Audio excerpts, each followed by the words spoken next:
I figured that I would get something a little bit different. Meanwhile, my jet black iPhone 7 Plus should be in the mail soon. I just got notice from Apple's website that it's preparing for shipment. So I will open that one as well, and I will do the review on that unit. So let's go ahead and take this off. Very subdued, simple packaging. We have a direct comparison here because these are both the same color. I just adjusted the exposure a little bit. So you can see that we've got the documentation that's on the top. I find that a bit surprising. They don't have the iPhone in all its glory peeking up first. And we've got this little tab. There's the phone here. You've got your brick, you've got your earbuds. Right here you've got your data sync cable, charging cable, lightning adapter, and also the lightning earbuds as well. Let's just go ahead and remove this. Ooh, I can hear that static cling feeling. And they always stick to me. Always, always. Shoo! Ooh, so there you have the phone. That looks really quite nice. I thought that I wouldn't really like the appearance of this dual camera here, but it's not too bad actually.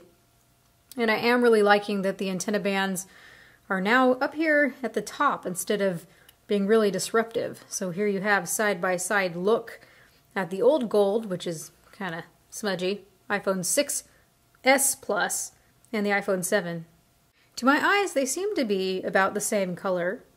Yeah, I would say that these are the same color, looking very, very similar here. Maybe the font down here where it says iPhone is a little bit thicker. Looking around the phone, things look quite similar. You can see that our volume buttons and also this rocker here are in the same place. Except for now, this is flat. You don't see any indentation like you do on the 6s Plus. Looking at the top, you don't see anything. Looking at the right-hand side, everything seems to be in the same place, antenna bands included. SIM card tray. Got our power button. Now at the bottom is where things are looking a little different here. Of course, everyone is seeing that the headphone jack is infamously gone. So you've got a speaker and probably just a microphone down here at the bottom. This is just meant to look uniform, to look nice. And then, of course, the lightning port. On the back, we've got those dual 12 megapixel cameras. One is the telephoto lens, and the other one is just the regular lens. And you've got your dual tone quad LED flash and a microphone. I'm actually quite a big fan of solid state buttons. They worry me less, they provide less anxiety for me. I've really been liking the trackpad so far on my little MacBook. After having things like the Nexus 6P or the OnePlus 3 or any other of those Android phones that have those solid state buttons, I find the clicky buttons to be so last year. Also looking at you, Samsung. At nighttime, I'd be sitting in bed with my iPhone clicking, clicking, clicking away. And now you have some control over that haptic sound. Let's go ahead and turn this on. So just that haptic engine now, I think I'm really going to enjoy that. I've been hearing that it feels quite weird turning on the display. I'm hearing that the display is actually quite a bit warmer than what we have on the iPhone 6s Plus.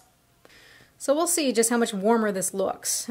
We'll be measuring the display. I'll be talking all about the wide gamut display and the calibration and what that means and what ends up looking wide gamut and what ends up looking just regular sRGB. I will explain all that in my full review, so you guys please stay tuned for that.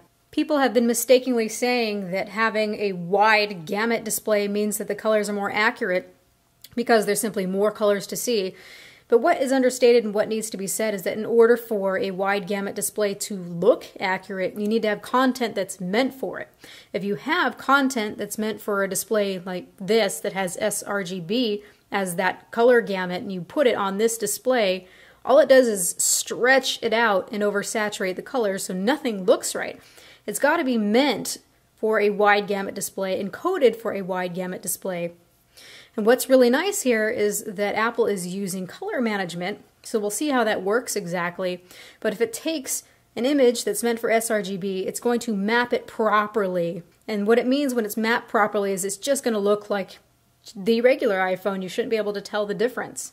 So already I can feel that nice Taptic engine.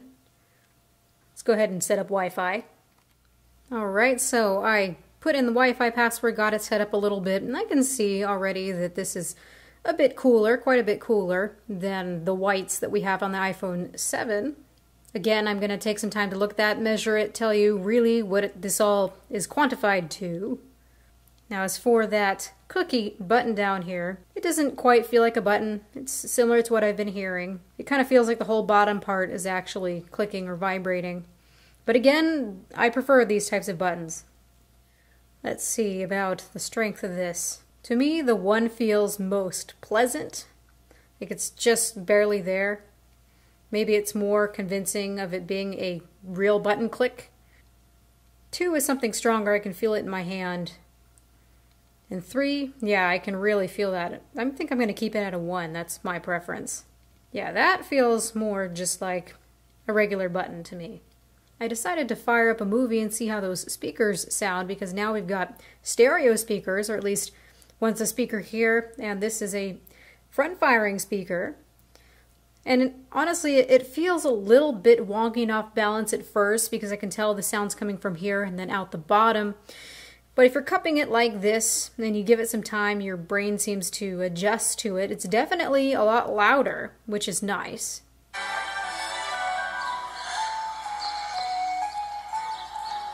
The effect is just a little bit weird, and I would have preferred just regular stereo front-firing speakers. But I'll take what I can get.